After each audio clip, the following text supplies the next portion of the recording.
Hello, Braxton. Right now, you're the only one I have on quarantine in our biology class. I don't know if anyone else is going to be quarantined anytime soon, but the way things are going, who knows? I think we're up over 100 kids that are out. Anyway, what we're going to do in class today is we are going to we're going to finish going over this doodle note that we started the other day. I think we started it on Friday. I've got the answers here for you, and I'm just going to go through and explain it real quick so you'll have that. And then the assignment is a game that you're going to be playing, and I'll talk about that here in just a second. So let's look at these atom basics for life. I think before you left on Friday, we were able to talk about, that we have the atom here and that it is the smallest particle that can be divided into a substance that remains that substance. So it still has the properties of that substance. So, for instance, it's the smallest particle of gold that is still yellow and soft and a good conductor of heat and electricity, and it doesn't tarnish. And those are all of the properties of gold. And we know that this is the nucleus. And out here, this is the electron cloud. So the electrons are kind of floating around, popping in and out of existence around the nucleus here. The nucleus, as you know, as a review, is made up of two particles. The positive ones are the protons, and the neutral ones that have no charge, those are the neutrons. And those are the ones that add the most weight. The neutrons are kind of the bigger ones. And then outside the nucleus in the electron cloud, we have the electrons, which are negatively charged. And all of that together makes up your atom. So this other term here, valence shell, they're kind of like energy levels where the electrons reside in the electron cloud. So you have a certain number of electrons that are close to the nucleus, and then the next shell has a different number of electrons. And you have different numbers of electrons until you get up to the very outermost shell, which is called the valence shell.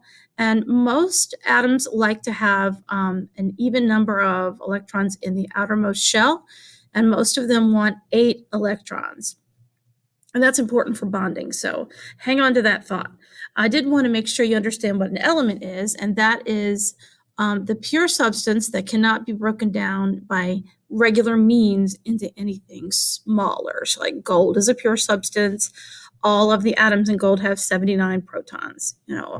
Oxygen is a pure substance. All of the atoms in oxygen have, I can't remember, I think it's 8 protons.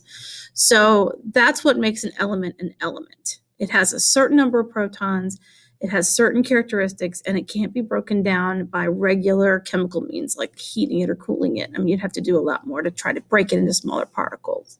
And that is an element. So moving on, here we have the periodic table. And the periodic table is a group of all of the elements here that have been discovered. And right here, this is your atomic number. That's the number of protons in the element. Like I said, gold, I think, has 79. Where is gold? Gold is Au. Yep, 79. Oxygen has 8. Each element has its own specific number of protons, and that's what gives each element the specific properties that it has.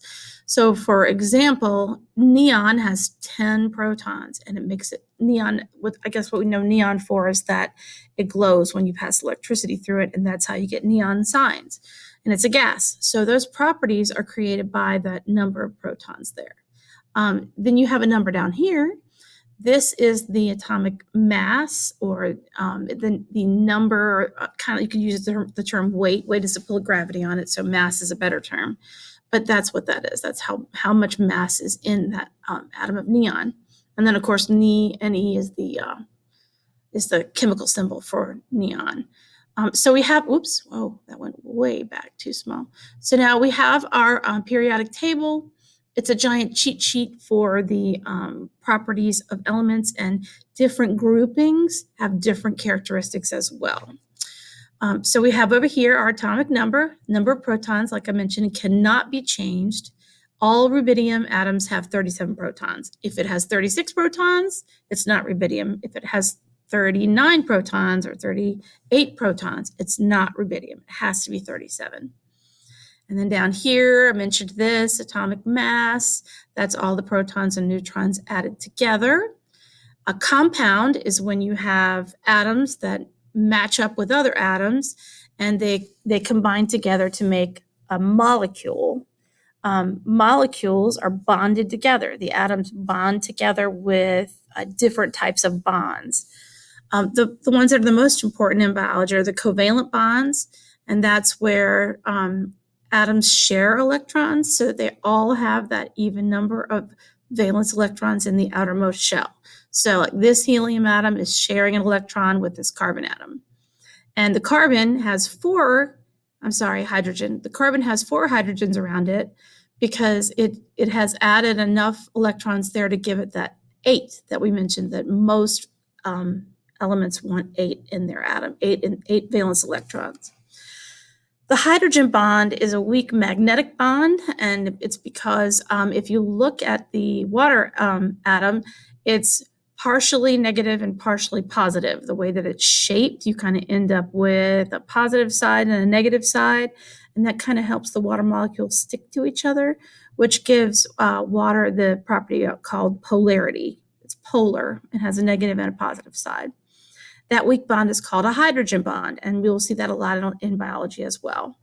The third one is called the ionic bond, and that's when one atom gives up an electron to another atom, and then that way they're both stable and they're bonded together. So like the sodium here has given up its electron to chlorine, and that makes salt. So it's a medium strength bond, and now we have sodium chloride, which is salt. So those are the most important bonds in biology. There's also some other ones that we're going to talk about, but these are the most important ones. So that is our doodle notes on atoms. Be sure and let me know if you have any questions about that, and I will go over them again or answer your questions to the best of my ability. Just shoot me off an email, and I'll be glad to go over that with you. When you go back to Canvas and you look at today's agenda, I'm going to try to get to the game today. It just depends on if the kids cooperate enough so that I can get through the notes. So today's agenda, we have the doodle notes to finish. That's what we just did. And then there's a game called Build an Atom. So if you go to the Build an Atom game, it's embedded in your Canvas page. Here it is. You can click on it and you can play with it. And the handout part that goes with it is this document here. You open that up and you can answer the questions, build an atom, play with the parts of the atom to find what parts go into the center. So let's just look at that one together. What parts go in the center? So if I try to share an electron, where does that one go? So if I try to take the electron there, it does not go into the center, but the neutron does and the proton does. So you would go back to that handout and you would write what parts go in the center, neutrons and protons. And so you fill this out. This is probably going to take us a couple of days to do. So my guess is we'll be working on this till Thursday. So keep checking back with your agenda, and I'll let you know if we've moved on to something different. As soon as we do, I'll let you know. But this is probably going to take us a couple of days. So you can take that couple of days too to get that done. And if you have any questions, holla, and I'll be glad to help you. See, I hope you don't get sick. Hang in there. Bye.